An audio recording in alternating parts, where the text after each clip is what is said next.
times I have read scriptures and I have thought that I have always known the meaning of that scripture. And then, after much study, I realized that I actually did not realize what that scripture meant. And this is a very common case to many people when they read the Ten Commandments. Now, if I ask all of you, have you ever heard about the Ten Commandments? Let me do a very simple survey. Kama umeshawahi kusikia kuhusu Ten Commandments, hebu inua mkono wako juu. Inua vizuri na ujipigie makofi. So 99.99% we have actually ever read or heard about the Ten Commandments. So for the next 3 Sundays, my intention is to make us understand why God chose to place those 10 commandments in the scripture. And because He placed those commandments thousands and thousands of years ago, how are those commandments relevant to us in the 21st century church? He wrote them ago, many years ago, but why and how are they relevant to us who are here today? Now, before we get into reading what the Bible says, I know some of you know them from memory. What is the first commandment? In fact, I made it work a little bit easier. It's only that the print was not big enough. I wanted to have them all around here in big letters so that you can read them. So, if you're near, that's the first one, kuzunguka hivi, until we have the last one behind here. So, let's just try to jog our memories and see whether we can remember what the first commandment says according to what you already know before we read the Word of God. So, what does the first commandment say? That one? You shall have no other gods before me. That is the English. Kiswahili inasema usiwe na miungu mingine ila mimi. The second one, what does it say?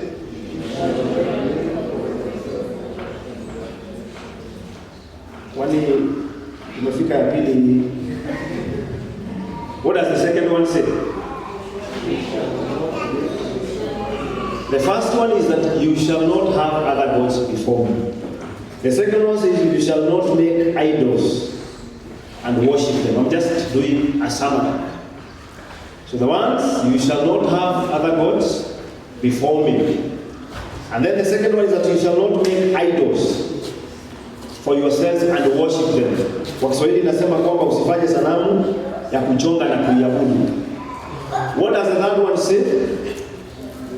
You shall not misuse the name of the Lord, or you shall not use the name of the Lord in vain.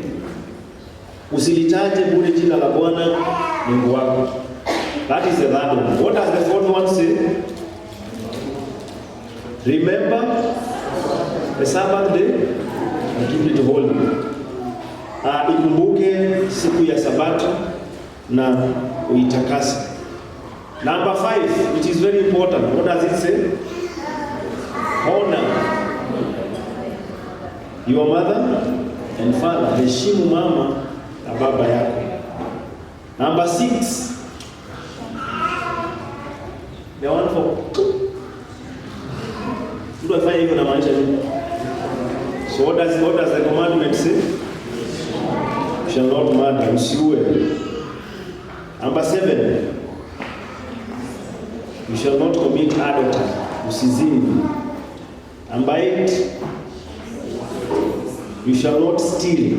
Usiibe. Number 9. You shall not give false testimony against your neighbor. Usimshuhudie jirani yako uongo. Number 10. You shall not covet anything that belongs to your neighbor. Usitamani chochote alicho nacho jirani yako. Now, we think that we really know this commandment, but most of us cannot be able to say them in order. That is the danger of something that you call common knowledge. You assume that everybody knows. Now, I want to teach these commandments to you as if you don't know them. Hallelujah. Amen. I want to assume that now this is a class where nobody knows something about these 10 commandments. So that is how I want you to receive this teaching. I want to assume that you don't know. So that whatever we are going to share is helpful to you. Let us go to the word of God in Exodus chapter 20. Kutoka sura ya 20 mstari wa kwanza mpaka mstari wa 17. That is a long text, but we are going to read it. We want to read from Exodus chapter 20, from verse 1 all the way to verse number 17.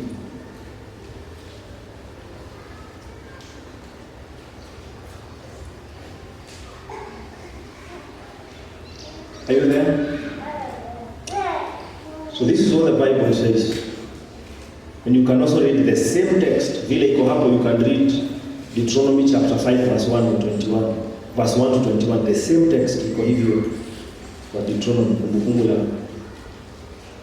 Matolati. So let's read together. I'm going to read in English and then I'll try to mix English and Swahili. So God spoke, and these were his words. I am the Lord your God, who brought you out of Egypt, where you were slaves. Now before we continue, I want you to see something in those two verses. Now who is speaking? Just look at your Bible, verse 1 and 2. Who is speaking here? Come on, look at the verse again. Who is speaking? Right? How does he refer himself? He says, I am the Lord. Right? Then he moves ahead to say that I am the one who brought you out of Egypt where you were slaves. So first of all, understand that he is not speaking to people who are in captivity or who are slaves. These people have already been sent. So the commandments are not being given to slaves. They are given to people who are done what? People who are set free. What does he tell them? Verse number 3. Worship no God but me. Verse 4. Do not make for yourself images of anything in heaven, in earth, or in the water under the earth. And do not bow to any idol or worship it, because I am the Lord your God, and I tolerate no rivals, and I bring punishment on those who hate me, and on their descendants down to the third and fourth generation. But I show my love to thousands of generations of those who love me and obey my laws. Verse number 7. Do not use my name for evil purposes, for I am the Lord your God, who will punish anyone who misuses my name. Verse 8. Observe the Sabbath and keep it holy. You have 6 days on which you are supposed to work, but on the seventh day of rest. But the seventh day is a day of rest dedicated to me. On that day no one is to work, neither you nor your children, nor your slave, nor your animal, nor the foreigners who live in your country. In 6 days I, the Lord, made the earth, the sky, the sea, and everything in them. But on the seventh day I rested. This is why I, the Lord, blessed the Sabbath day and made it holy. Verse number 12. Honor or respect your mother, your father and mother, so that you may live long in the land I'm giving you. Verse 13. Do not commit murder. 14. Do not commit adultery. 15. Do not steal. 16. Do not accuse falsely. 17. Do not desire another man's house. Do not desire his wife, his slaves, his cattle, or his donkey, or anything else that he owns. And that is the word of the Lord. Maandiko haya Musa aliweza kupatiwa akiwa pale Sinai. These people were in Mount Sinai, and that's where this law of God was given. Na sababu kuu ya Mungu kuweza kupatiana sheria hii ni kwa sababu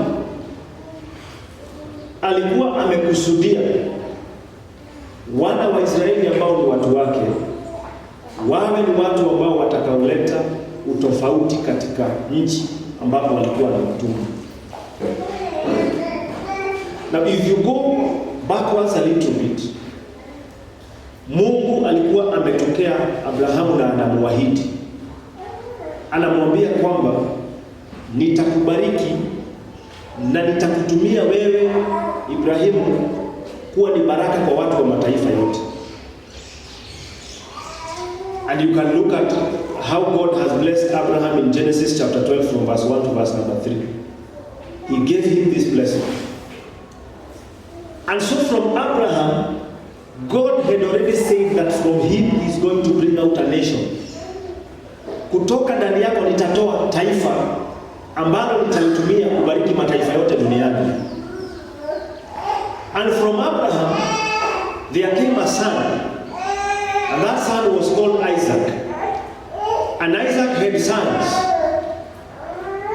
and one of the sons was called Jacob.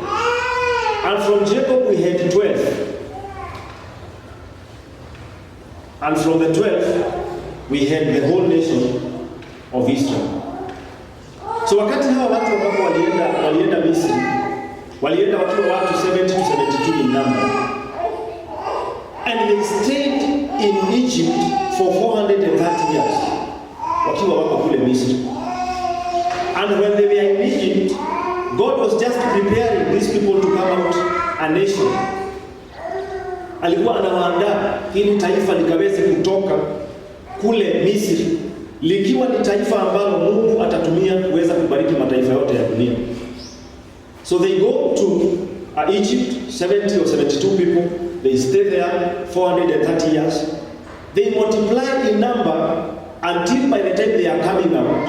If you look at your Bible very well, ukisoma Exodus, you will find that by the time the night they were coming out, the 430th year, hiyo usiku wakitoka, there were 600,000 men, not counting women and children.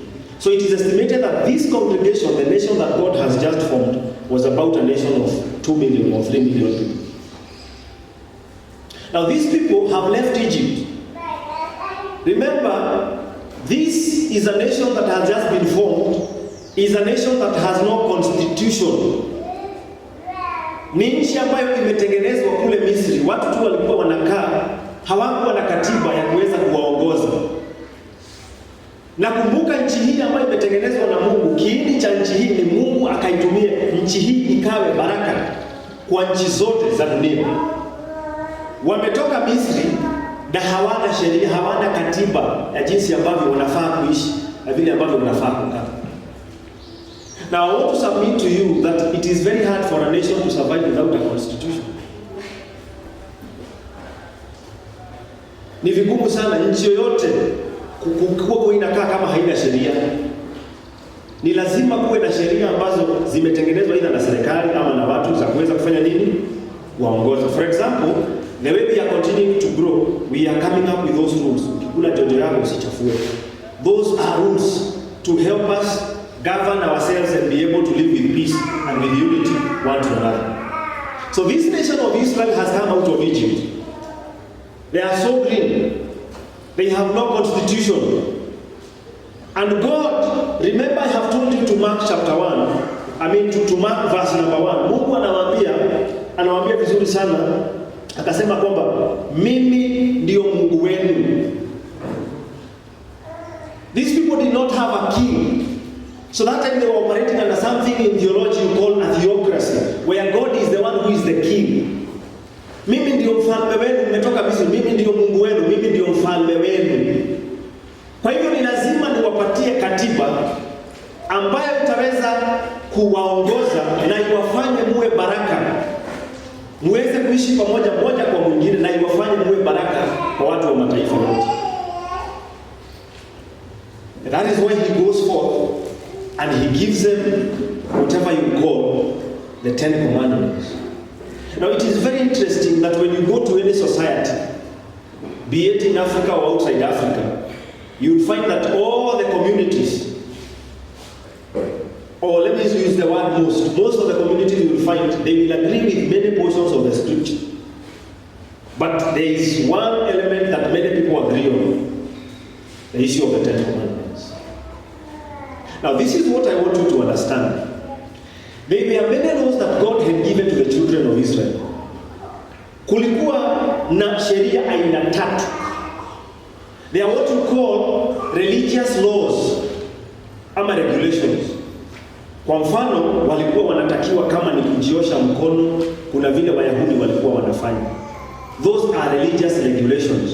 Kama ni wakati walikuwa wanaenda kutoa dhabihu, kuna jinsi ambavyo wangemchinja ng'ombe wao na wakaweza kumteketeza.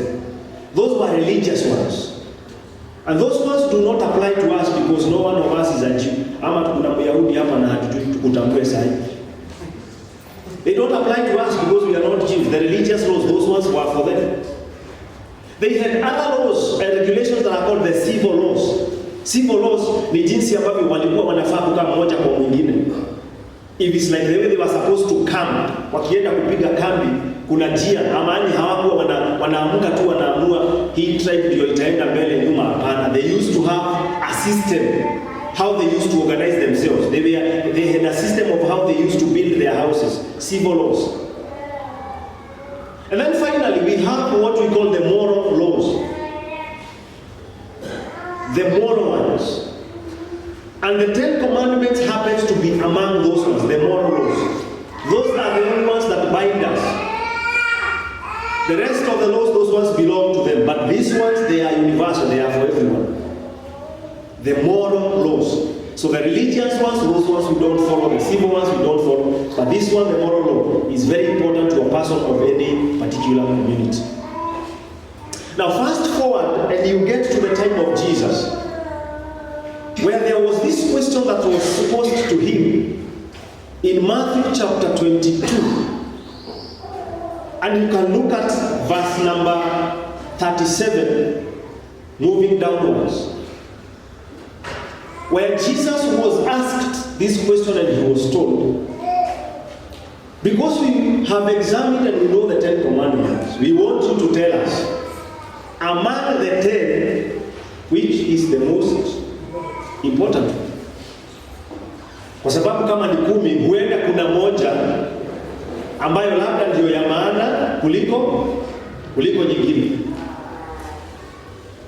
So what Jesus did in answering to that question, he did a summary. Like the way a wise student, once you are listening to a speaker, mtu huwa anajifanyia summary skills. When we were in school, we were taught summary skills. You would be given a passage, and then from the passage you would be told, summarize this passage in 50 words. Summary skill is one of the most important lessons you'll ever learn in life. Kwa sababu unaweza kusikia mambo mengi lakini uambiwe huyo mtu in 5 words amesema nini. Lazima uwe really kutacha what is important. So Jesus looked at the 10, and as a wise teacher, as a wise rabbi, he did a summary. And he summarized the 10 and he made them 2. Akashika zile zote 10 akaziunganisha akazifanya zile 2.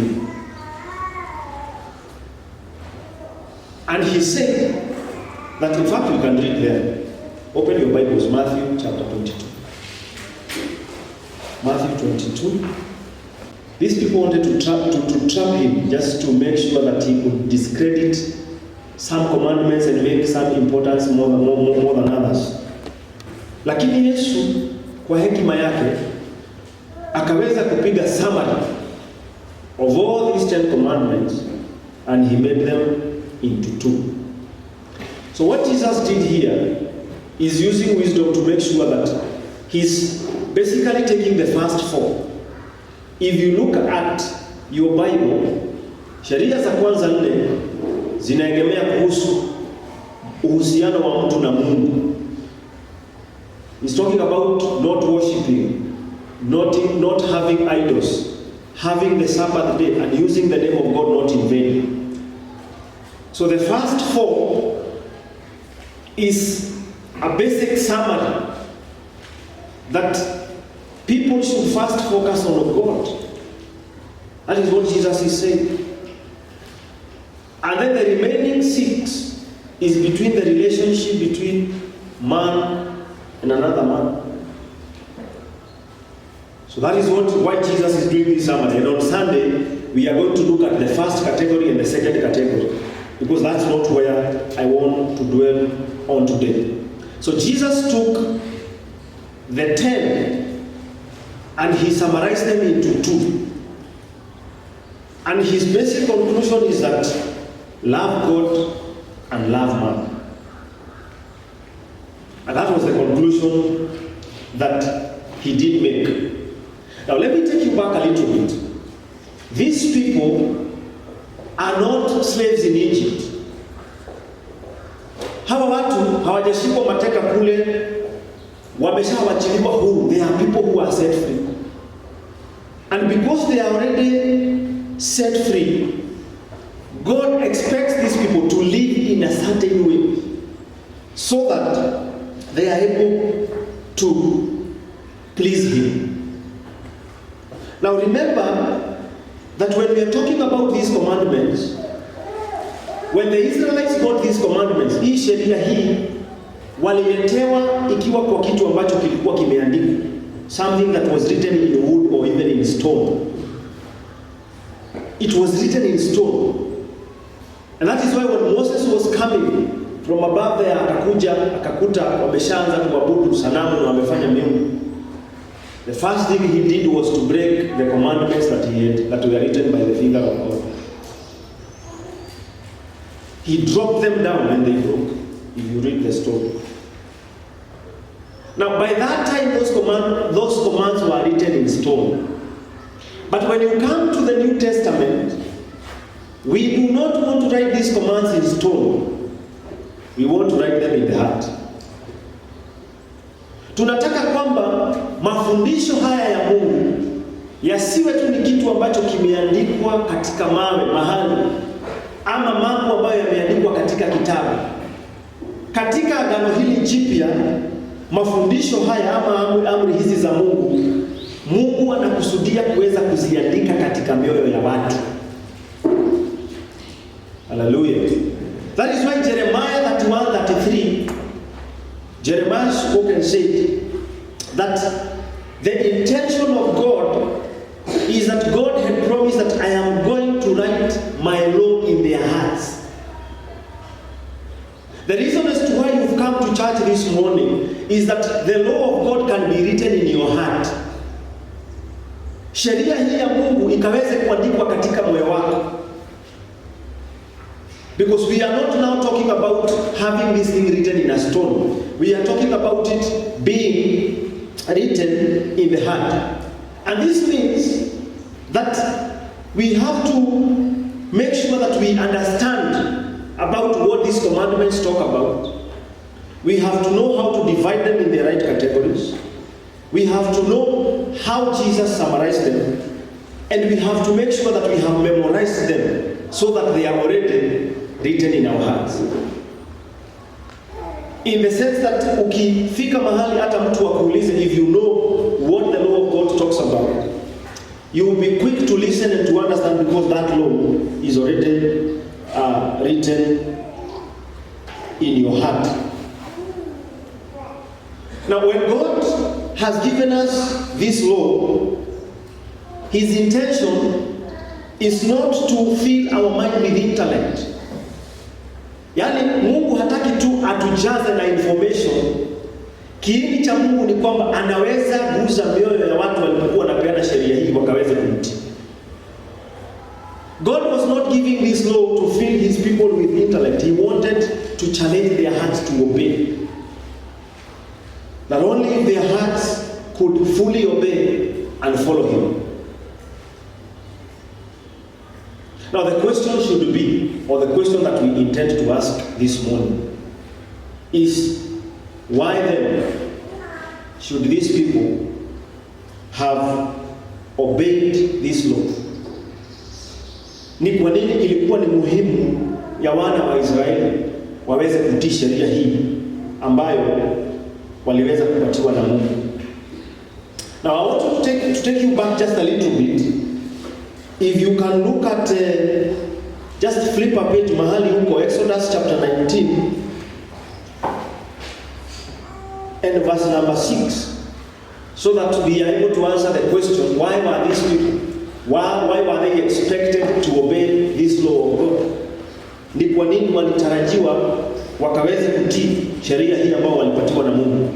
Exodus chapter 19 verse number 6 gives us the first reason as to why they were supposed to obey. The first reason as to why the Israelites were supposed to obey and follow these commandments is that number one, they were set apart by God to be able to live as priests. Walikuwa wametengwa na Mungu wakaweze kuishi kama makuhani.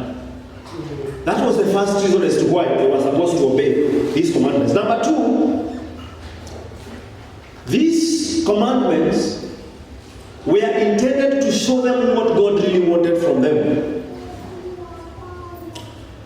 Because they were saying something about His honor, they were saying something about His worth, they were saying something about His majesty. So in other words, these 10 commandments were telling the Israelites what mattered to God. Yani, Mungu alikuwa anajaribu kuwaonyesha ni nini ambacho akikiangalia anaona kikiwa cha muhimu. God wanted to tell these people what was really important to Him, what matters to Him. And that's why He's telling them, what matters to me is that you people do not have other gods before me. What matters to me, you Israelites, do not make idols or images. What matters to me is that do not use my name for evil purposes. What matters to me, I the Lord your God, is that you have to honor the Sabbath. That really matters to me. What matters to me is that you should honor your parents. What matters to me is that do not commit murder, nor adultery, nor stealing, nor false accusation, nor coveting things that belong to other people. So God is opening up His heart to them so that they can be able to understand what matters to them or what matters to Him. Now I want you to imagine that you are in a relationship with somebody, a person who does not care about what you care about. Now inawezekana kwamba unapenda mtu kabisa na haujali kitu ambacho huyo mtu anajali. That is a question I'm posing to you. How is it possible that you claim to love somebody but whatever they value, you don't value it? So what God is doing here, He's opening up His heart. He's just telling these people, this is what matters to me. Because you people have no king. I am the one who is your king. You are a nation and I am your king. This is what matters to me. And that means the Israelites were supposed to obey because whatever God had told them was something that really mattered to Him. Ilikuwa ni kitu ambacho kilikuwa kabisa ni kitu ambacho Mungu anakiangalia na anakidhamini. The third reason as to why God really wanted these people to obey and follow His commandment was because God was their personal God. Now I told you to look at verse number 1. He introduces Himself to them and says, I am the Lord your God. Anasema kwamba mimi ndiwe Mwenyezi Mungu, Mungu wenu ama Mungu wako. And because I am, remember wakati ambapo Musa alitumwa na Mungu aende akomboe hawa watu, aliuliza Mungu swali. When I go to them and ask them, who do I tell these people that you are? The Bible says that God told Moses, go to them and tell them, I am that I am. So this meant that God is their personal God. Yani ni Mungu wao binafsi. And therefore, He wanted to become like a good father to His children. God wanted to be on their side. He wanted to become a God who could relate with them. And this is what makes Christianity unique. That when we talk about our God, we do not talk a God who is very far, somewhere seated in heaven, with a room, waiting for you not to obey his commands so that he can whip you. So if you're born again, I can pose this question to you. Where is God? Those people who were in the Bible studying in the morning, where is God if you're born again? He's in Kiganjo, Peter. Where is God? God is in you. That is why your body is called the temple of the Holy Spirit. Because he dwells, if you are converted, if you are regenerated, if you are born again, the Spirit of God lives in you. Because our God does not want us to treat him as a God who is very far. He is with us. That is why when Jesus came, the title of Jesus was Emmanuel. What does Emmanuel mean? God with us. Mungu pamoja nasi. Paul himself in his letters, he says, Christ who is in me, the hope of glory. Yuko ndani yetu. So God wanted these people to obey him because he was their personal God. God was inside them. Mungu alikuwa ni Mungu ambaye anataka kukaa ndani yetu. And when God is in you, there are things you cannot say, there are places you cannot go to. Kuna mahali hutaki kupitia na Yesu wako ndani yako. Kuna vitu hautaki kuona kwa sababu Yesu ako ndani yako. And this is why God wanted these people to obey him, because he was their personal God. I am the Lord your God. Now a story is told of Reinhard Bonnke, a known evangelist. And one time he was walking, he was walking in a pathway and he was going to preach in a crusade. And as Reinhard Bonnke was walking, he met a lady who looked at him and said, I see Jesus in your eyes. Ninaona Yesu katika macho yako. A lady wanatembea wanakutana na mtu anamwambia, look at this person, naona Yesu ndani ya macho yako. And Bonnke told that lady, Jesus lives inside me, and sometimes he looks out through the curtains and the windows to see what is happening around. Kamwambia kwa sababu hapo ndani yako wakati mwingine anachungulianga huku nje aone vile kunaenda. So if you realize that God is in you, there are sins, my brother, my sister, you will not struggle with. And that's why the Bible says, whoever is in me, hallelujah, yule yako ndani yangu ni mkuu kuliko yule ambaye yako duniani. Jesus is in me, the hope of glory, anaishi ndani yangu. So God needed these people to look at the commandments and know that God is their personal God. This is one thing I like about our Lord. That he wants to become a friend who sticks more closer than a brother. Yaani Mungu anataka uhusiano na watu wake. Hataki kuwa ni Mungu ambaye atiyako mbali, anataka akuwe karibu na sisi. That is why Jesus could even leave heaven. Awache mambo mazuri ya mbinguni akuje hapa duniani atembee miaka 3. Afe msalabani so that he can just be close to us. And therefore these people, with this knowledge, they needed to obey God because God was their God. Mungu alikuwa ni Mungu wao. And that's why we need to obey and follow God, because God, he is our personal God. He is a father, and because he's a father, you can be sure that he knows what is good for his children. So they needed to obey him because by looking at this commandment, God was reminding them that I want to be close to you. I want to be on your side. I want to give you victory.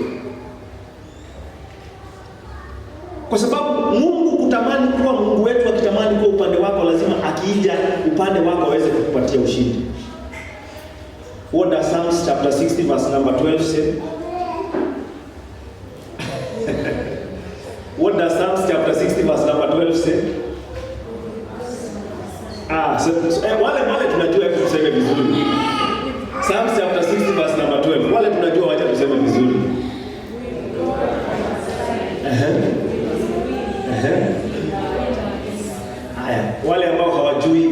ya kanisa, someni hapa mbele.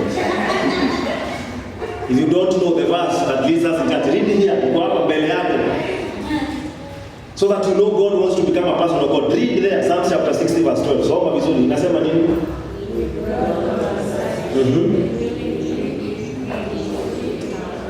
Psalm chapter 60. God wants to be on your side. And that's why he gave them this commandment, kwa sababu alikuwa anataka kuonyesha niko pande yenu. And when God was to be on their side, that meant defeat will not be their portion. Hawangeshindwa kama wangekubali kufanya jinsi ambavyo Mungu alikuwa anataka na jinsi ambavyo alikuwa anakusudia. It is like a father who always wants to make sure that his relationship with the sons is okay. Number 4 is that these Israelites were supposed to obey these commandments because these were not guidelines on how to get out of Egypt. They were not instructions on how to get out of Egypt, but rather these were guidelines on how they are going to be free, or they are going to stay free. Now tumesoma Exodus 20 verse 1, Biblia inasema vizuri sana.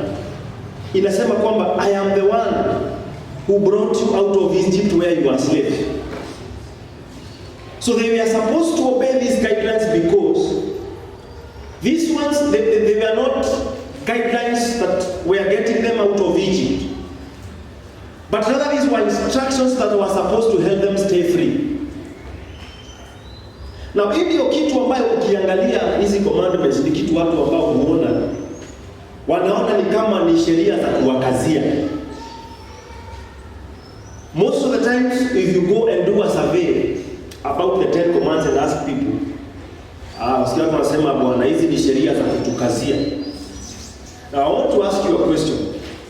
Suppose we had a nation that did not have traffic rules, that you can drive whenever and wherever you want. That is a recipe for chaos. It would have been a recipe for chaos. Kwamba ukitaka kutembea ama kufanya chochote wewe mahali una barabara, you can decide that this is a road, ubomoe ukuta ya mtu upite. So I want you to note, and please, if you forget everything else I say, remember this one point. God was not giving these rules so that he could save the Israelites from Egypt. Hapo anapatiana sheria hizi ati aweze kuwaokoa kutoka Misri. He wanted to free the Israelites from themselves. He wanted them to stay free. Because they were already set free from captivity. They were already set free. They were no longer slaves. But they needed guidelines that were supposed to help them stay free. They needed guidelines that would help them stay free. And that's why, if you hear a person telling you that, I don't need God because I follow the 10 commandments, kwa sababu ninafuata sheria ya Musa, mimi sihitaji wokovu. There is one person who came to Jesus and told Jesus, I have followed all the 10 commandments. But he was told there is still one thing that you lack. Because God himself is not giving these commandments to save them. He intends them to stay free. God saved these people because he loved them. Hakuwaokoa kutoka Misri kwa sababu walikuwa wamefuata sheria. In fact, it is after they are already set free, means they are set free, that they are given these rules to guide them to continue to be free. So that's why obeying the law will never save anybody. That's why we should always look at Jesus to save us. And that's what we'll be looking at next week, because these laws are pointing us to a place that we need to look at another person who can be able to save us. Now, they were already saved from Egypt. Walikuwa tayari wameshaokolewa kutokana kule. Kwa hivyo hii sheria hawakuwa wanapatiwa ati ndio iwakomboe.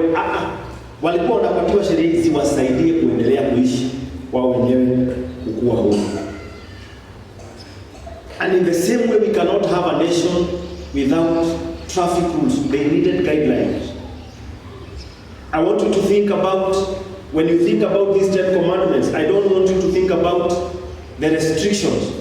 I want you to see the kind of freedom that you've been given in these commandments. It's like when you're walking in the road and there are the guardrails, these are kwa upande.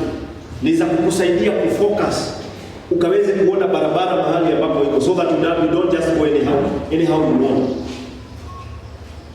So these ones, they are better looked at as guardrails that God intended for these people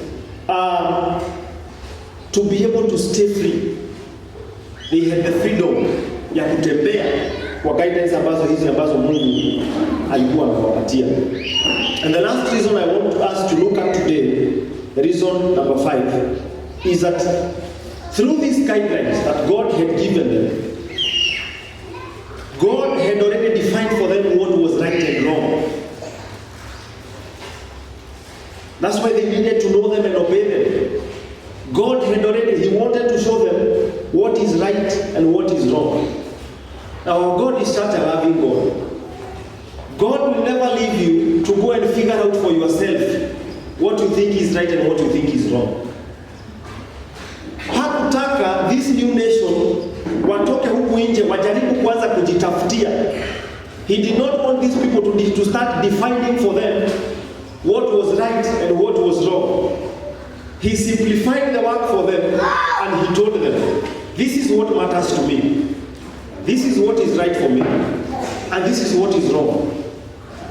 And He did that so that these people will not try to depend on their minds, or not try to depend on their cultures, and not try to depend on what their friends were saying, but to look at God and say, this is what our God has already defined for us.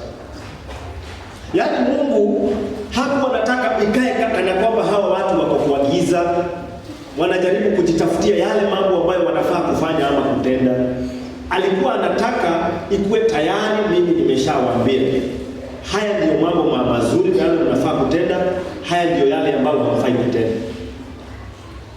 He wanted to define for these people what was right and what was wrong. Now today we are living in a culture, in a society, where the issue of postmodernism, because we are no longer in the modern era, we are in the postmodern era, where people are told, if that thing is right for you, then we have no problem with it. But that is not the right or the correct way of thinking, because God here had determined for the Israelites. Alikuwa tayari ameshaamulia hawa wana wa Israeli kitu ambacho kwake alikuwa anaona ni kizuri na kibaya. Now, friends, you can get this from me. People can go and try to craft things that seem to be okay to them. Men can come with all sorts of laws and rules that contradict the law of God, but they seem to be good and they seem to be working. But let me tell you, when you move out to test the results between the law of men and the law of God, the law of God will always win. Because God is sovereign, He knows everything, He created everything, He knows us. So He looked at these people, the young nation of Israel, and He knew these people need a definition of what is right and wrong. And if today you are struggling in defining in your life, should I do this, should I not do this, you should struggle no more, because the law is there for us. You can look at what the Word of God has said, and it has already defined for you what is right and what is wrong. Now if you look at the book of Genesis, Adam and Eve fell to this trap. God had already told them what is good. Alikuwa amewaambia, you can eat from any other tree, but please, from this one tree, do not dare eat from it, because according to me, who is God, this is what is right for you. But Adam and Eve decided to ignore the wisdom of God, and they said, we are going to eat what we think is right for ourselves. And here we are suffering as a result of sin, because these people refused the God that God had already decided for them, and they wanted to define what was good for them. Na hawa wana wa Israeli ni lazima wangefika mahali pa kukubali kwamba Mungu anajua kile kitu kizuri kwao. Mungu anajua kile kitu ambayo sio kizuri kwao. God wanted these people to get to that level, and that's why they needed to obey this law of God, because God had already determined. Na hata siku ya leo Mungu hajatuacha tuzunguke kwa giza trying to define what is right and wrong. He has defined it for us. And if you want to be a person who walks in the light, decide not to define good for yourself. Decide that you are not the one who will decide what is good, but you will allow the word of God to inform you what is good. And this is the thing. Whenever you ignore the wisdom of God, whenever I ignore the wisdom of God or what He has already said is good, and I try to define what is good for myself, there will always be consequences that will come. Because the wisdom of God will always be proven to be right and to be true.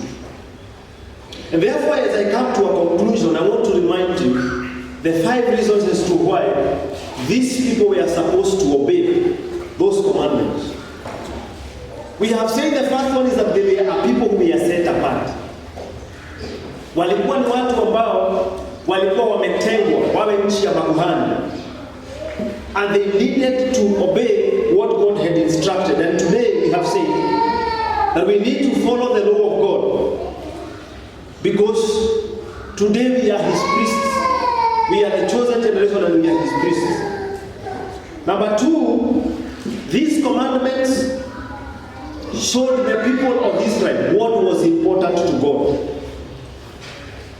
They were meant to show what was important to God. Yaani kitu ambacho Mungu alikuwa anajali katika moyo wake.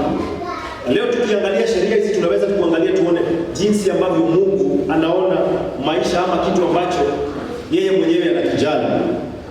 And then we have also said that they were supposed to obey Him because God was their personal God. God was their personal God. And He's referring to Himself, I am the Lord your God who brought you out of Egypt. He is their personal God. Ni Mungu ambaye amefanyika Mungu wao. He is their personal God. And we are saying that God is not far from us. He is Emmanuel, God with us. And that's why we should always endeavor to have this law of God written in our hearts. And we have said that the first instruction, or the fourth one, they were supposed to obey because these were not rules that were supposed to take them out of Egypt. But they were instructions and guidelines that were supposed to help them stay free. And in that we've given an example and we say that this nation will not have gone forward, it will not have functioned without them having rules. In the same way we cannot have a government without rules, we cannot have roads without traffic rules. Kwa hivyo walikuwa wanahitaji kutii, kwa sababu ni katika kutii sheria hizi ambazo Mungu alikuwa amewapatia ambazo zingewaruhusu waendelee kuwa huru. And lastly, we have said that it is through these laws that God had given to them that they did not need to struggle to define what was right and wrong, because God had already given these laws to them. Now the question is, will I allow this law of God to be written in my heart? And remember, I have said and I will keep repeating that this law is not what was setting them free. Are you struggling in trying to define what is right and what is wrong for you? The law that He has given us in His Word has already defined for us what is right and wrong. Have you forgotten that you are a priest who are called by God? Kuhani ambaye ameitwa na Mungu, mtu ambaye anafaa kuwa an ambassador, a representative of God. Do you still remember that you are His still treasured and His special possession? Because if you remember this, whatever is important to God is going to be important to you. Let's rise.